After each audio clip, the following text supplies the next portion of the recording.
Hezbollah और Iran से संघर्ष के बीच अब अरब देशों ने इजराइल को बड़ा झटका दिया है। इस सप्ताह दोहा में अरब देशों की बैठकें हुई, जिसमें ईरान को ये भरोसा दिलाया गया कि वे तेहरान और इजराइल के बीच लड़ाई में तटस्थ बने रहेंगे। अरब देशों ने इस बात पर चिंता जताई कि क्षेत्र में संघर्ष बढ़ने से उनकी तेल सुविधाओं को खतरा हो सकता है।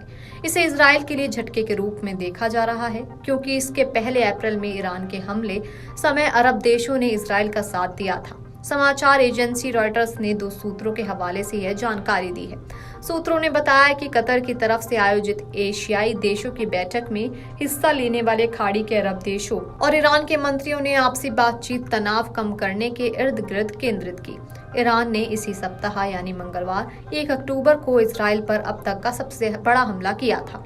तेहरान ने इसे इजराइल के हमास और हिजबुल्लाह के वरिष्ठ नेताओं की हत्या और गाजा व लेबनान में इजरायली अभियानों को बदला बताया था। शुक्रवार 4 अक्टूबर को ईरान के supreme leader Ayatollah Ali Khamenei ने अपने खुतबे में इजराइल पर मिसाइल हमले को सबसे कम सजा बताया। हालांकि तेहरान ने कहा कि उसका हमला खत्म कर चुका है, लेकिन अगर इजराइल ने उकसावे वाली कार्रवाई की तो फिर से निशाना बनाया जाएगा।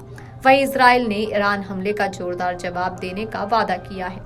अमेरिकी मीडिया रिपोर्ट में कहा गया है कि इजरायली जवाबी कार्रवाई में ईरान के अंदर तेल उत्पादन सुविधाओं को निशाना बना सकता है। रॉयटर्स ने एक सूत्र के हवाले से बताया कि इस समय हो रही सभी चर्चाओं में तनाव कम करने का मुद्दा सबसे ऊपर है।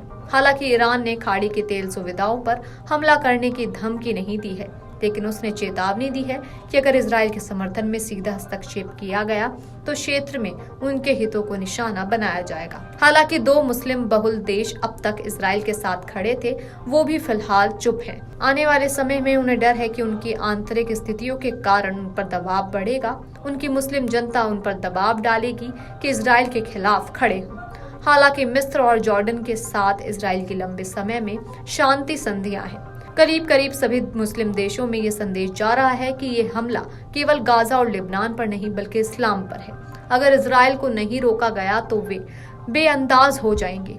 इसी वजह से दुनिया भर के मुस्लिम देश करीब आ रहे हैं। नई स्थितियों में वे साथ मिलकर इजराइल पर दबाव तो डाल ही सकते हैं। लगता है कि फिलहाल वो यही करेंगे।